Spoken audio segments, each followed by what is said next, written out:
Laboratory for the History and Science of Technology with a presentation entitled Mapping the Environmentally Situated Practices of the Graphical Processing Unit.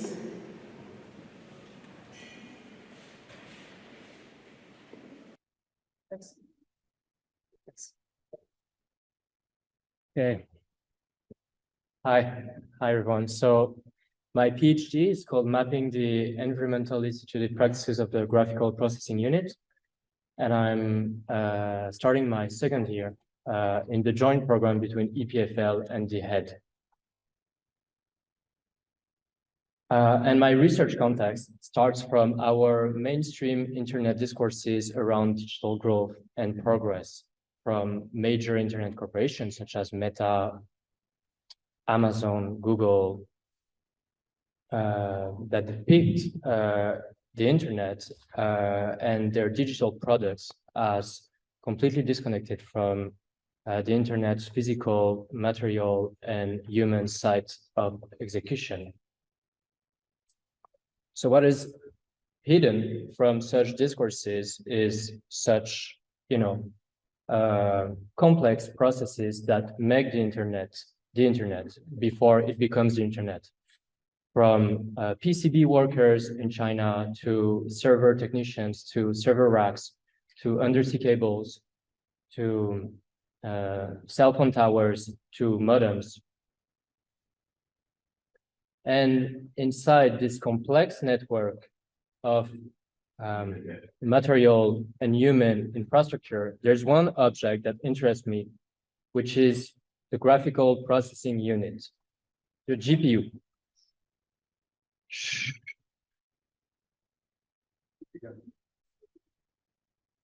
So the GPU is interesting because it's an accelerator chip.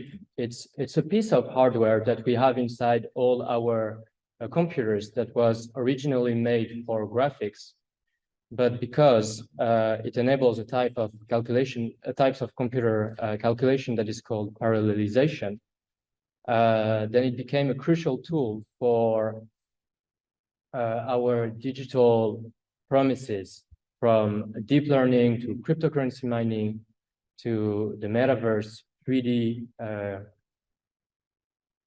objects, immersive objects. And so from there, from my research context and my research objects, emerges my research premise, which is the fact that while internet corporations depict digital growth as something that is non-physical, non-material, the GPU contradicts such discourses.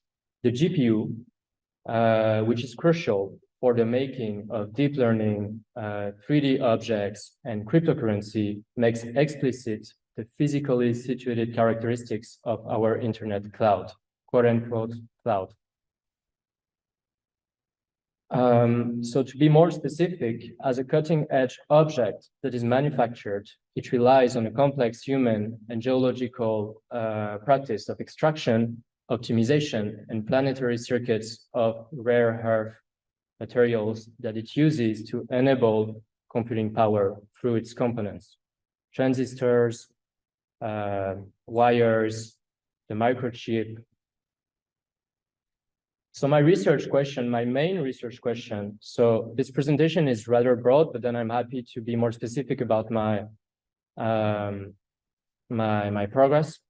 But this, what drives my PhD is this main research question, which is how such practices of mineral extraction, optimization, and recycling of the GPU are environmentally situated and constitutive to the activity and processes of the Earth itself, and how this context, this cartography of practices, contradicts with the internet mainstream discourses around digital growth and progress. So in the context of my PhD, I'm working with 3 fieldworks, 3 research tableaus of computing power extraction, optimization, and recycling. So extracting the raw minerals, optimization when computing power is at play, it produces large quantities of heat. So we need to optimize computing power through cooling, computing power chips, let's say, and GPU metal recycling and extraction. And in the context of my fieldworks, there's this first fieldwork tableau, which is about computing power extraction. And so here I work in Geneva with the UN and with the International Labour Organization.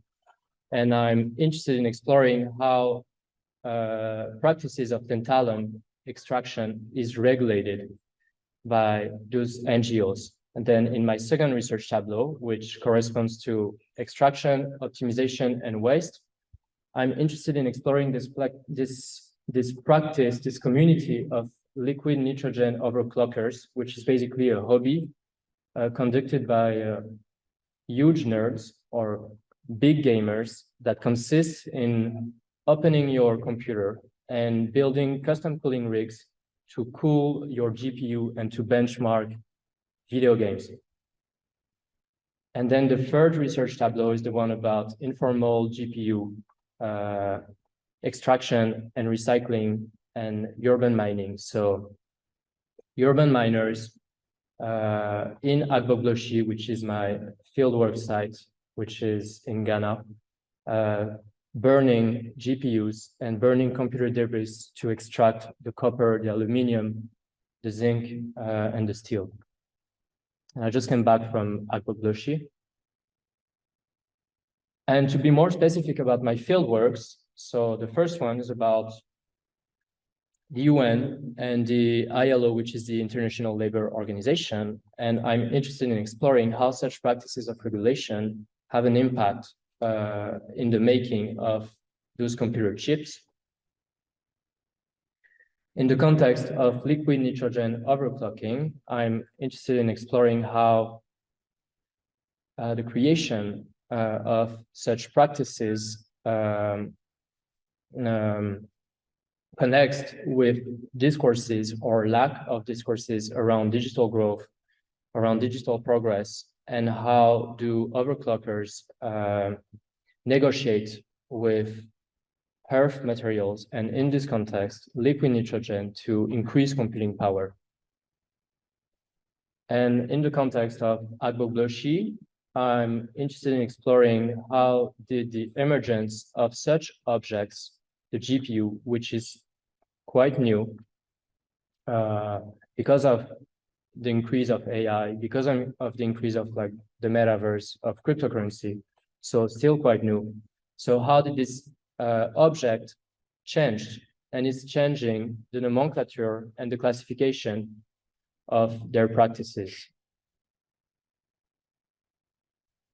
So from these three research tableaus, I drove from STS and infrastructure studies to produce through semi-structured interviews and observations, evidence-based data that will inspire, contextualize, and frame my three frames of inquiry: critical making and unmaking, that connects to my double affiliation between the HED and EPFL, speculative design, and theoretical research. So at the level of critical making and unmaking, I'm interested in my art studio to get GPUs and to reproduce gestures, practices that I saw from my fieldworks. So burn GPUs, extract the copper, extract the aluminum, dismantle PCBs, interact with tantalum, or from my overclocking fieldwork, recreate setups and techniques and address through design the possibilities and drawbacks of cooling through liquid nitrogen. And speculative design, which connects more to my practice as an artist, which drove from my fieldwork. So it drove from a more grounded theory approach to produce what I call conversational pieces to speculate and to map in an open-ended and more foundational way about the implications and negotiations between computing power and the eco-materiality of the internet. And so I'm creating data transmission assemblage that intertwined old and new regimes of extraction. I conduct performances when I reproduce gestures that I collected from my fieldworks. And then I combine or I link my explorations as a critical maker and as an artist with my theoretical inquiries that I divide by 3 frames: pre-computing, which is media geology with people from Parica, or this current called media archaeology, which basically explores computing before it becomes computing. So the intersections between computing and geology, computing and minerals, computing and the raw materials, the sediments, the substrates that are used to make our computers. And then environmental computing, which deals more with the intersections between computing power, computing processes, and the earth itself and its ecology of processes, yeah. And then the third one, which is that connects to the post-computing or the discard or the waste, and that connects in the context of my fieldworks to agogloshi, which comes from discard studies, and so that analyzes computing as interconnected to a planetary circuit of recycling and flow of e-waste. And so from there, my PhD objectives are in dialogue with our mainstream discourses around, or in maybe opposition, or in dialogue, in critical dialogue with our mainstream discourses around digital growth and progress, to contribute to a new arts and design epistemologies. So explore ways to use design as a tool, as an epistemology, to rethink theoretical production. So to create new collective scenarios and models through the production of artworks and design projects, and then to explore how my practice as an artist feeds or fuels back my practice as a theoretical researcher in the context of the internet. Thanks.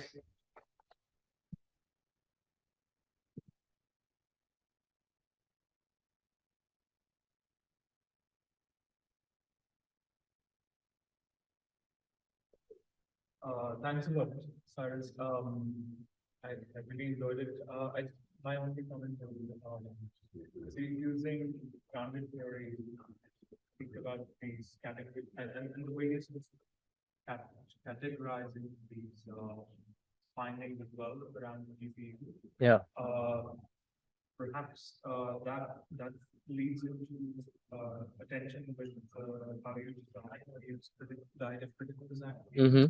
And I was thinking, why don't you rather work with construction, which is sort of, a Lefebvrean idea of where grounded theory involves inducting all the time, grounded theory involves deducting all the time, and construction is like you're going in a circular movement, sort of inducting, deducting. Yeah.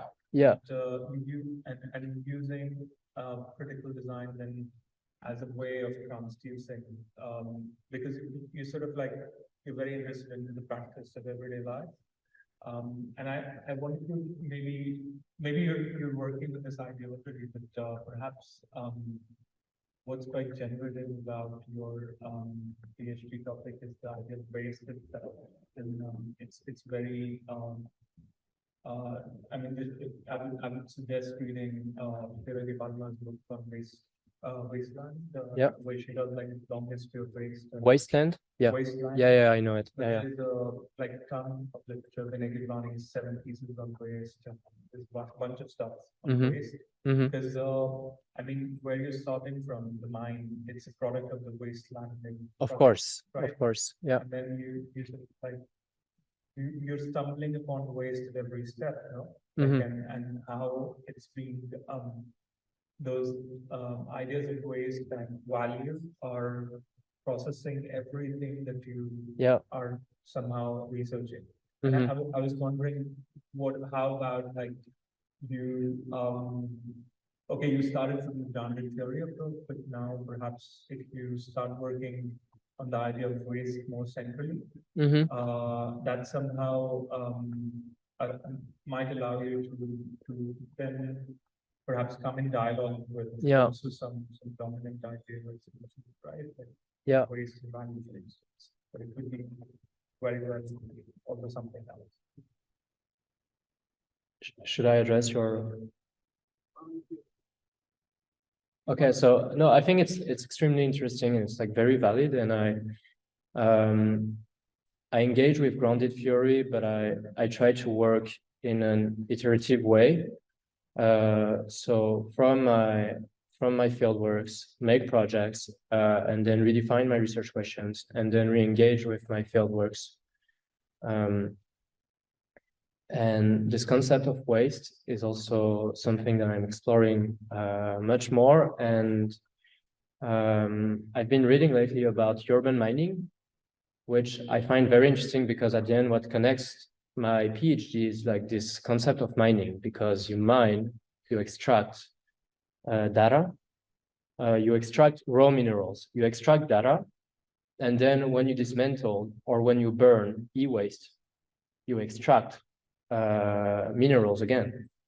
And so what I learned from my fieldwork in Ghana was that so there's a complex network of workers burning or dismantling or scrap dealing, and then there's huge factories that burn that basically buy from scrap dealers, arriving with trucks, and that burn everything and then rebuild construction roads. So construction units to inject what they're burning back into, let's say, the industry. So there's a constant process of mining or of extraction. So I think extraction and mining are quite central in my PhD, and I'm trying to find ways to through like a glossary to better define them. Yeah, no, of course, I have a lot of sympathy for your topic. I've been working on, let's say, slightly longer time span of trying to search for the material backbone on the, let's say, big illusion of the so-called immaterial culture in which we live. So, of course, I think it's very important work. However, it's a difficult one, right? And I think that your approach is, I mean, coming from kind of like the media archaeology is interesting, because the premise of media archaeology is that you have to work a bit from within the technology. So you have to understand literally what you've been doing, which is like open the TV and look what it's behind, and then you can do the philosophy of it. You can't keep it closed as a black box.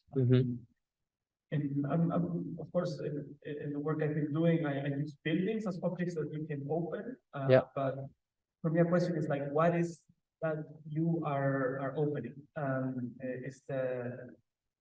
Are these small computers, or perhaps it's a layering of objects? But the thing is, I mean, you, the archaeologists of this practice, would be interesting for us to tell us. I'm opening these objects that all of you are opaque, and I can guide you a little bit through this process.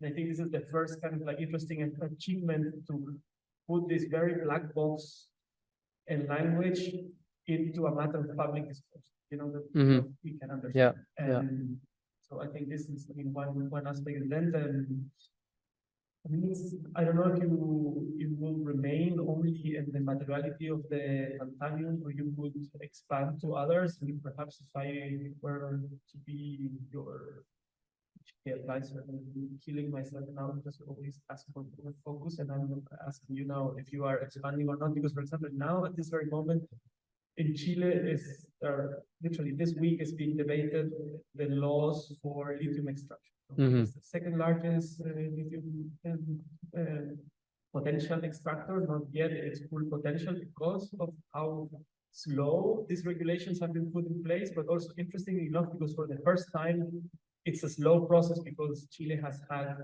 3 sequences of mineral apocalypses after salitre, then copper, and that would be the third promise that extracting a raw material would really put the country into modernity, so to speak. And the debate is really interesting of what is really the limits of extraction, what are the anxieties, the fears of replacement, and it would be very interesting if you could do a kind of comparative analysis, of even if you stick to tantalium, how that might relate to the other materialities you spoke, copper, lithium, and so on. Perhaps last comment would be is if from your art practice or art point of view, is like, because you could almost argue that the GPU produces a kind of space, even the one that we are now. We're sitting in this format because this thing produces this kind of interactions. Yeah. And then how do you represent, perhaps this is also an interesting material for you, it's not the object itself, but actually you're investigating a kind of set of social relationships. And is there a way to represent those, to draw them, to make them visible, so that you can make them up? But I think this is an interesting, spatial side of the work.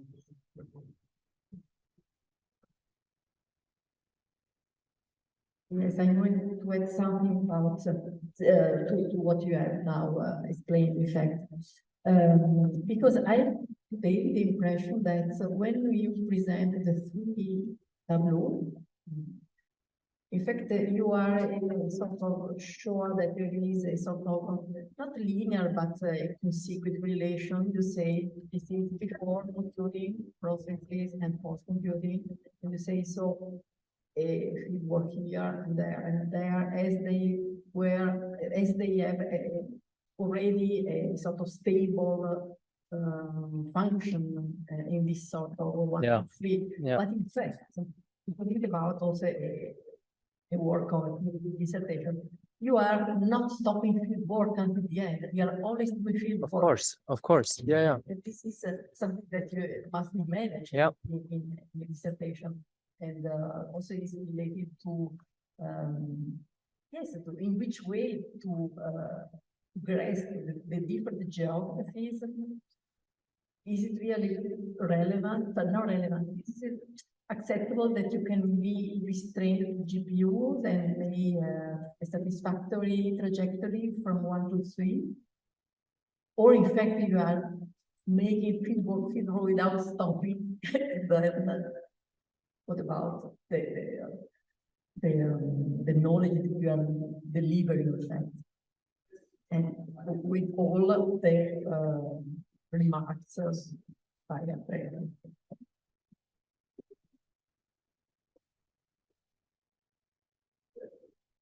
Thank you, Cyrus, for your presentation. I agree with all the comments that have been made so far. I think that is very clear kind of hypothesis and methodology in your research that traverses all the presentation, which is that the internet produces a new cartography of the world, and that the internet is super physical, etc. So we know that it's been researched thoroughly over the last few years. There are many architectural practitioners and researchers working on that. Benjamin Bratton, Marina Otero has been working on lithium extensively, etc. So this we understand very clearly, and that to that extent, like the presentation is very clear. But then the latent hypothesis and emphasis in your work is that actually within this new cartography, like objects, GPUs, and the associated like materials and kind of minerals traverse the world on the frontiers, basically. So there is an inherent emphasis on the mobility of things across your presentation. For me, this is a very relevant point, but it has to be, there is another side of the mirror that you are not presenting at least today, and that has to be equally addressed, which is the hyper-centralization of data that the internet is producing. So actually, as of today, we find ourselves in the first moment in the history of recent modern history, in which the Westphalian Pact and the nation state is kind of being threatened by the way data is stored. You know, like up until the arrival of the internet, all governments, archives, and nation states would archive sensitive content for institutions within the perimeter of the institution. So I don't know, like libraries would archive books, hospitals would archive like content of the patients. Governments would archive sensitive material. But if you go, I'm sure I don't know better than me, but just to give you a very clear example, like if you see that Amazon Cloud, Amazon as a company, 50% of the revenues of Amazon comes from the cloud. 50%. Like we all know Amazon for distribution of goods. 50% of the GDP of Amazon comes from the cloud. And it only works for big clients. So Amazon Cloud doesn't work for tiny users like myself. They work for big clients. You check the list of the clients of Amazon Cloud, you get like Harvard University, Netflix, the government of the United States, the government of other countries. So it means that a lot of governments are actually stuck, a lot of institutions are giving the archival of the most important content, which is the historical, which is the archive, the idea of history, to a private company that escapes the apparatus of the nation state. This is very contemporary. This is something new. I mean, 30 years ago, we were not at all in this context.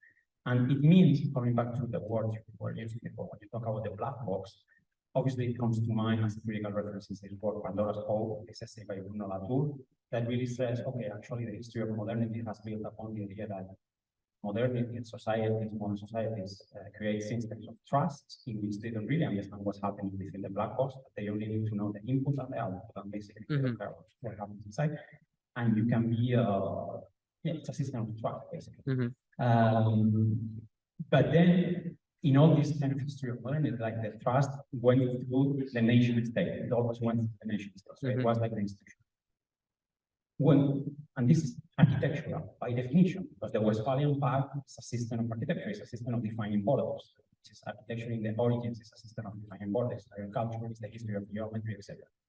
So I think that your research, 50% of your research should address the mobility of minerals and goods and how they traverse the frontiers, and the hyper-centralization of sensitive materials and data center that escapes the control, the autonomy, the agency of nation states. And this, I mean, the crisis of confidence in contemporary democracy, the rise of populism, the rise of totalitarianism, the kind of new pregnancy that dictatorial systems are having, is very much related to this privatization of sensitive material. And of course, you know, Peter Steyer, Benjamin Bragg, and a lot of scholars, activists, and researchers are really working on this. And a lot of people are arguing that we are seeing the collapse of the nation state as a system because of actually of this, because of the privatization of sensitive content and the centralization in certain geographies as opposed to other geographies. And again, so 50, I think that this should be addressed in your research. Well, thank you for your presentation. I learned a lot. I have to say I'm really far from being familiar with the material you presented, so apologies if I would say sound a bit too general and precise. But I recently, because I was completing a book, I had to study, although I'm not really an expert, the whole history of the Internet of Things. And I have to say that I was very disappointed by how architects and artists often address this history, because they often look to, in fact, they call it material history, but often it's literally history of materials. And actually, what is really often overlooked is the labor side of this history. Yep. And I think we have to really bear in mind that the invention of the computer and computation is essentially a way to abstract, to separate people from what they produce. So in a way, it's part of this history of division of labor and machine production that is exactly, augmenting division of labor in all possible ways. And of course, the question of labor is really important. And I think in your story, for me, is important in two ways. In terms of the users, so the users of this kind of ubiquitous technology. So there is a clear historical correlation between the spread of the Internet of Things and the proliferation of precarious labor. In the sense that it's exactly this kind of ubiquitous technology that allows this crazy mobility of labor, where we can work everywhere. On the famous, I don't know if you know this famous photograph by Hanselijn.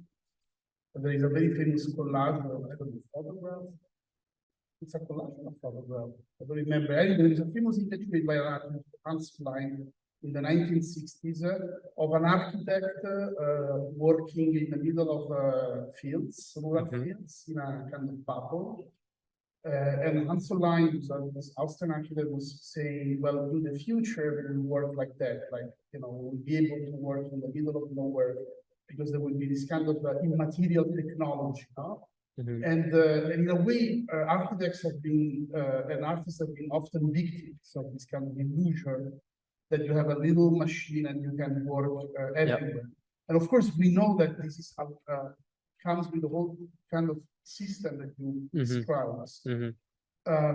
Because, of course, with the rise of precarious labor, this Internet of Things becomes the extended factory, if you want, that allows this kind of labor to be exploited.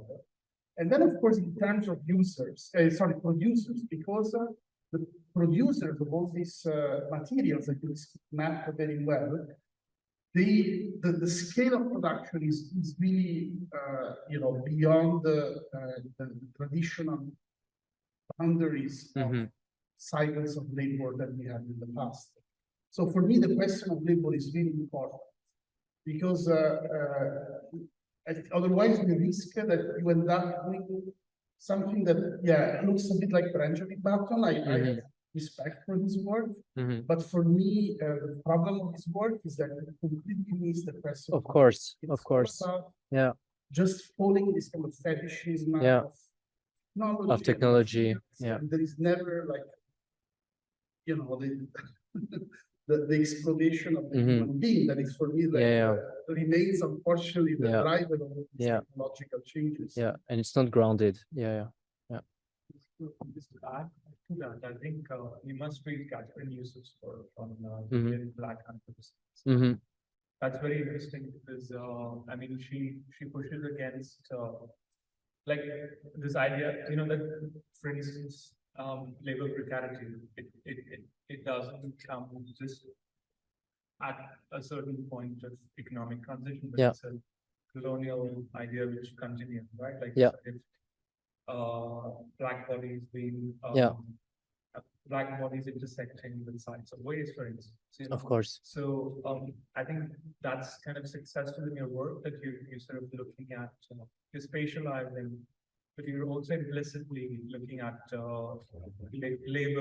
labor in this. That perhaps you need to bring it a little bit forward and to understand also how these sort of geographies of blackness operate today, right? Like these sites where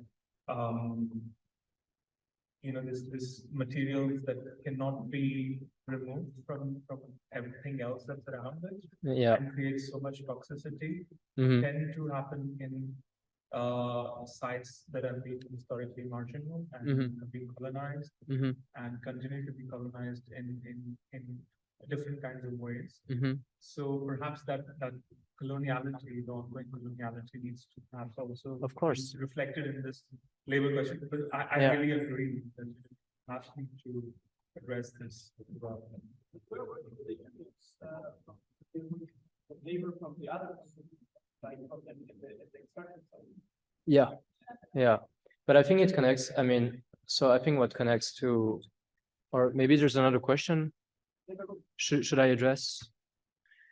Okay, so first of all, thank you so much. I mean, it's amazing, like paths and like questions, and and it's questions that I ask myself a lot. So which is first, what am I trying to de-black box or unblack box? And what kind of like sites or like spaces am I displacing? And what are the underlying discourses that let's say are inherent to my thesis? And then there's like the one about post-colonialism, and then there's one about gender studies in the context of computing. But when my let's say interest in this cartography of practices is to, in a way, kind of like unblack box or like rehumanized digital progress or digital power. So explore the ways where the creation of digital progress, of computing power, is intertwined with labor, with precarity, and with issues that are tackling colonialism and gender dynamics and discourses in the context of my work with overclockers. And I think I just wanted to say a few words about, let's say, these 3 research tableaus. So when I came up with these 3 field works, I wanted obviously to, turn my PhD into some sort of like a story, or just find a way to develop a narrative from the extraction to optimization and then to waste. But it's 3 research tableaus that are deeply intertwined and that I conduct in parallel, both on site and with my own artistic practice. And so approaching myself as a user, but also a producer. So making overclocking, like setups, but also reproducing techniques to dismantle computers is an attempt to rehumanize computing power and digital growth inside a network or a body of human practices.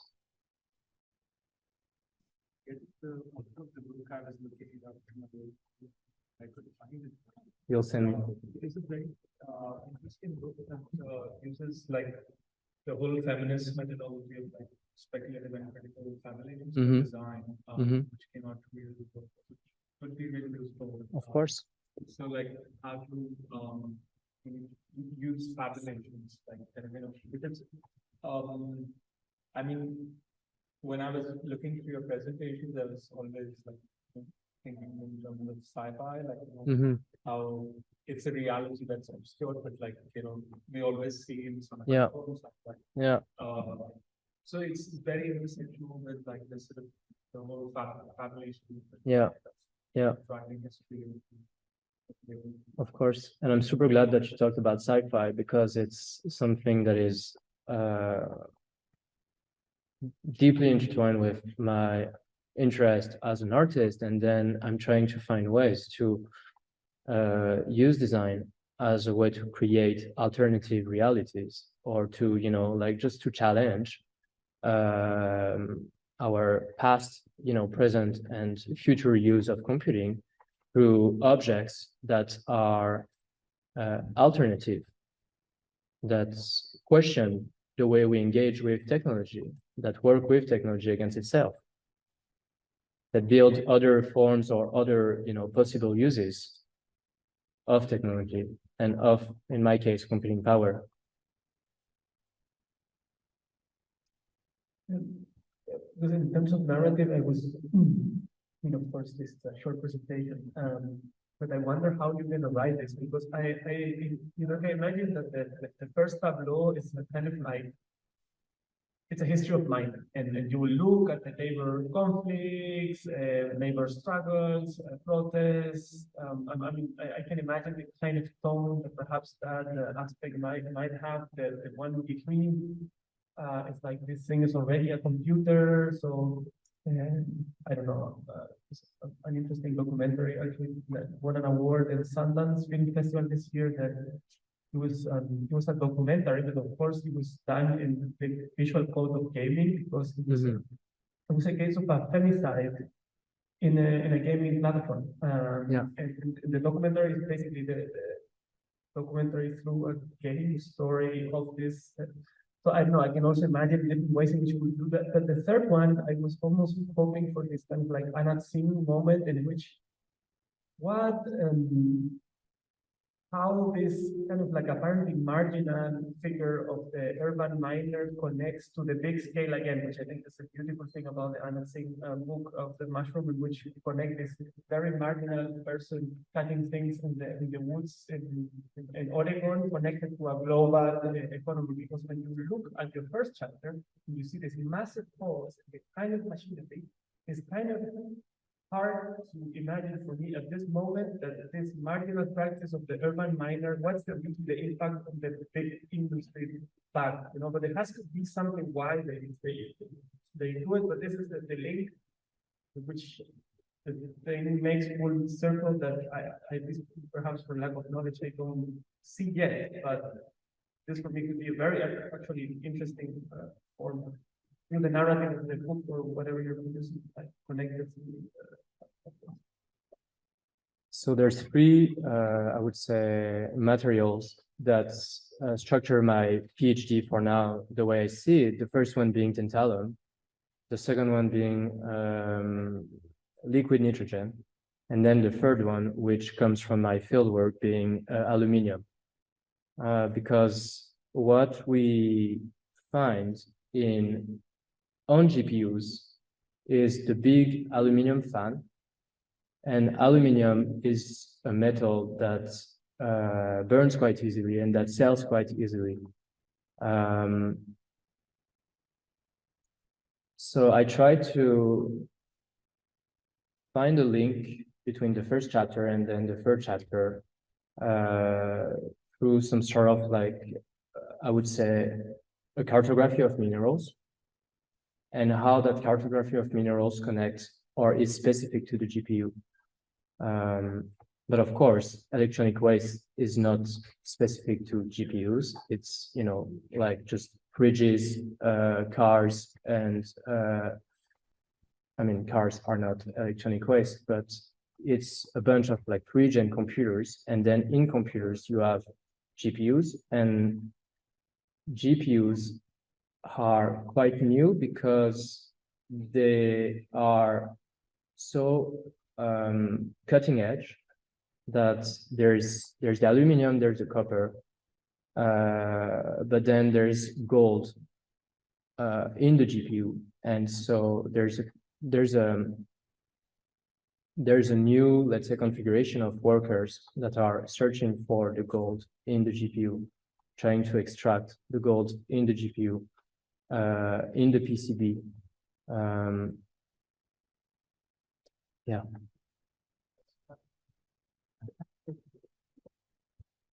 I drifted a bit from my reply, but I felt I had the possibility to do so.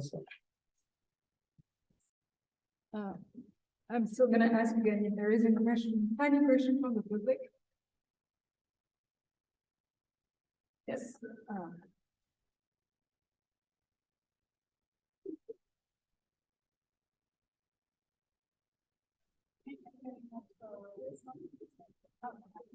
Okay.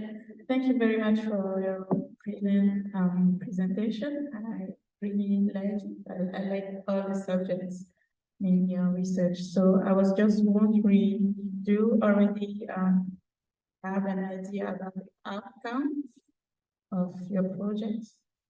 will it be physical or just theoretical? Yeah.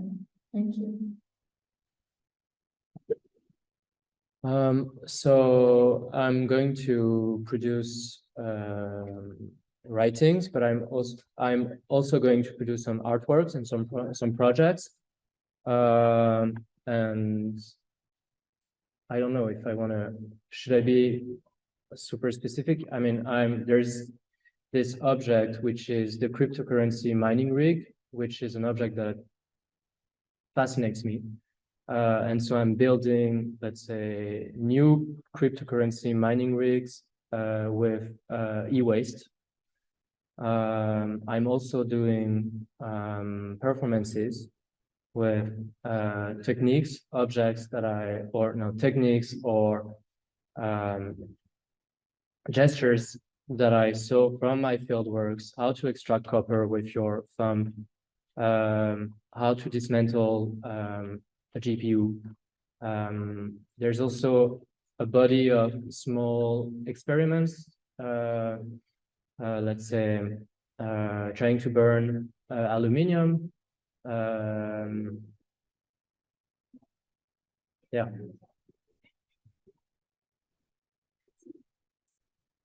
Thank you very much for your presentation. We're gonna now go to the afternoon. So thank you all for coming. Thank you for your comments and questions. Thank you to all the presenters.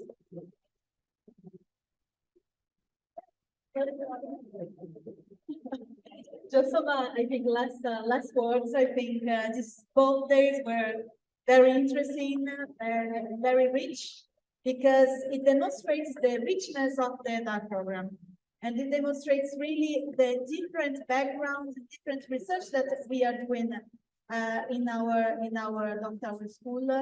I think personally that it was a pleasure to see my colleagues and heard this kind of very constructive feedbacks in this very relaxed audience. I think it was very nice.